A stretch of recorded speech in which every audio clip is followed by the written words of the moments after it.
سامنے سورہ مائدہ کی بڑی اہم آیت تلاوت کی گئی اور بدعتی حضرات اس آیت کو دلیل اور بنیاد بنا کر ہر قسم کے وسیلے کی اجازت دیتے ہیں۔ وسیلہ کیا ہے، اس کا حکم کیا ہے، وسیلے کی ضرورت کب پیش آتی ہے، اس کا معنی و مفہوم کیا ہے، انشاءاللہ رکھنے کی کوشش کروں گا۔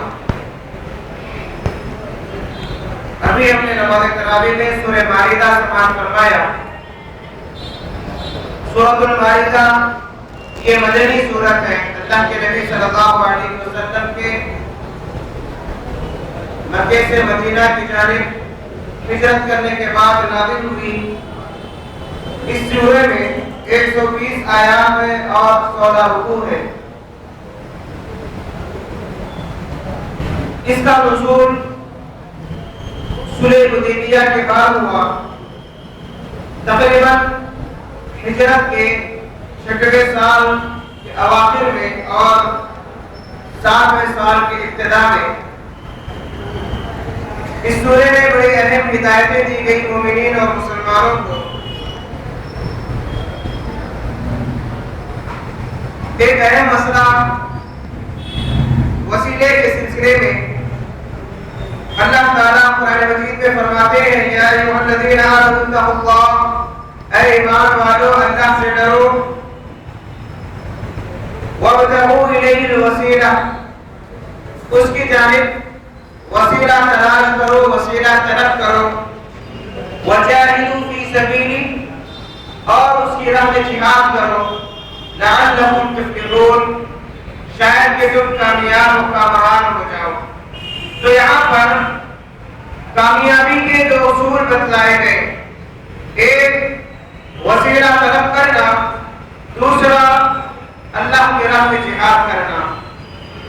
جہاد کئی طریقے کا ہے، گناہوں سے بچنے کا نام جہاد ہے، مصیبتوں پر صبر کرنے کا نام جہاد ہے، اللہ کی راہ میں لڑنے کا نام جہاد ہے، اعلاء کلمت اللہ، اللہ کے کلمے کو بلند کرنے کا نام، اس سلسلے میں جو تکلیفیں جو مقابلے ہوتے ہیں اس کا نام جہاد ہے۔ جہاد کے کئی معنی آتے ہیں۔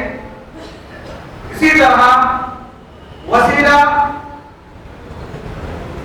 وسیلے کا معنی کیا ہے؟ وسیلہ کہتے ہیں ایک ذریعہ، واسطہ، طریقہ۔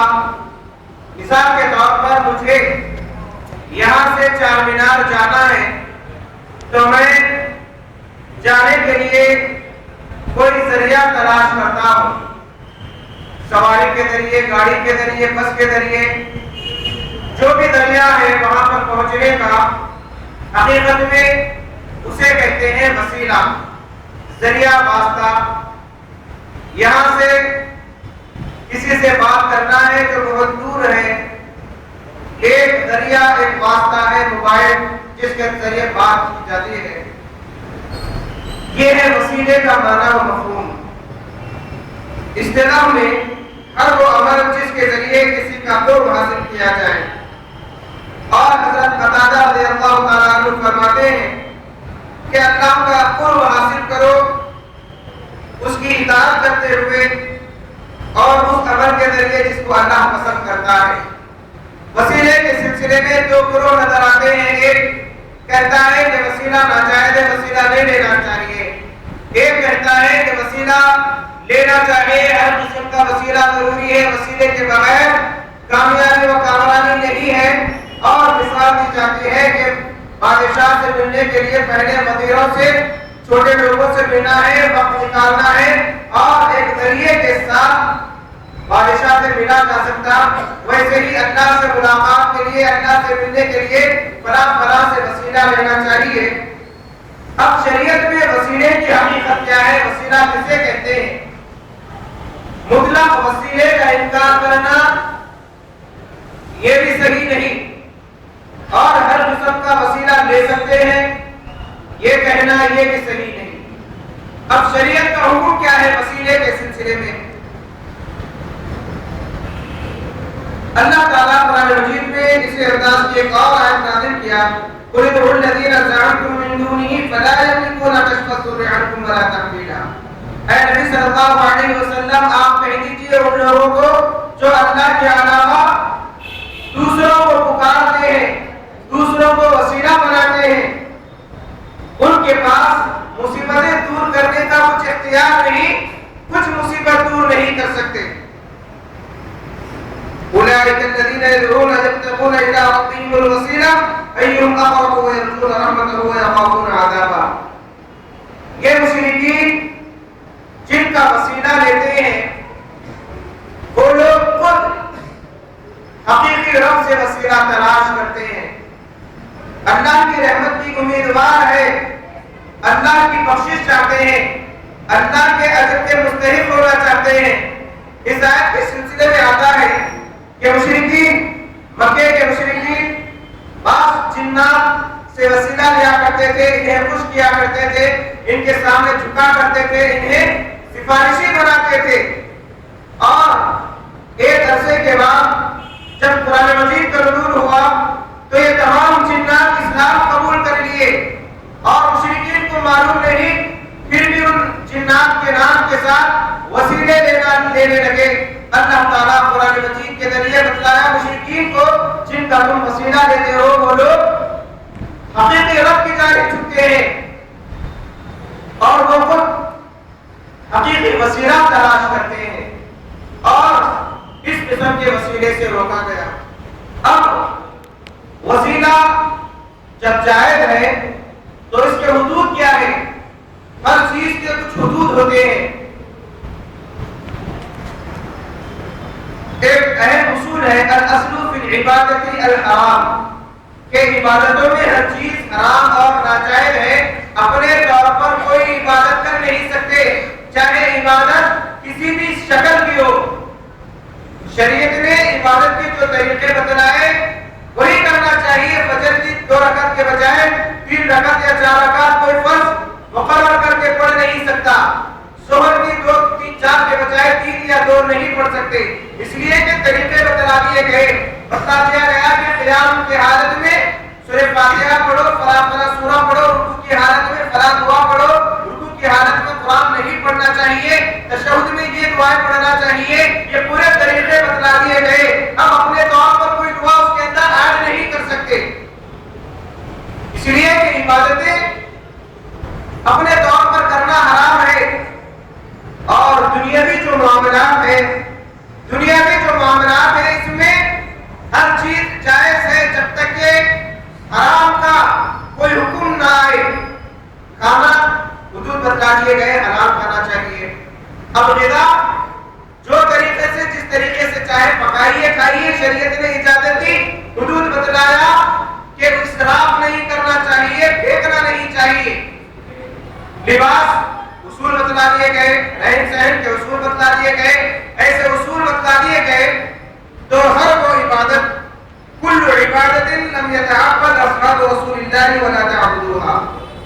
سلف نے کہا کہ ہر وہ عبادت جسے صحابہ، اللہ کے نبی صلی اللہ علیہ وسلم، صحابہ، تابعین، تبع تابعین نے عبادت نہیں سمجھا، اس کو عبادت نہیں سمجھنا چاہیے، ایسی عبادتیں نہیں کرنا چاہیے، کیونکہ ایسی عبادتوں سے کوئی فائدہ نہیں۔ وسیلہ 3 قسم کا جائز ہے، 3 اصول ہے وسیلے کے۔ ایک اصول اللہ کے اسماء و صفات کا وسیلہ، اللہ کے ناموں کا وسیلہ لیا جا سکتا۔ اللہ کے کئی نام ہیں جن میں سے کچھ تقریباً 99 نام قرآن مجید میں ذکر کیے ہوئے ہیں، جسے اللہ کے اسماء و صفات اسماء الحسنی کہا جاتا۔ ویسے ہی دوسرا وسیلہ اپنے نیک اعمال کا وسیلہ۔ ابھی نماز پڑھے، تراویح پڑھے، قیام اللیل کیا، اللہ کے سامنے اس نماز کو وسیلہ بنا سکتے ہیں۔ اے اللہ، ہم نے تیرے لیے تیرے نبی صلی اللہ علیہ وسلم کی سنت کے مطابق نماز پڑھے ہیں، اگر یہ قبول ہے تیرے نزدیک تو اس کو ہم وسیلہ بناتے ہیں، ہمارے فلاں مصیبتیں مسائل حل کر دے۔ اسی طرح نیک بزرگ جو زندہ ہو، موجود ہو، ان کا وسیلہ، نیک بزرگ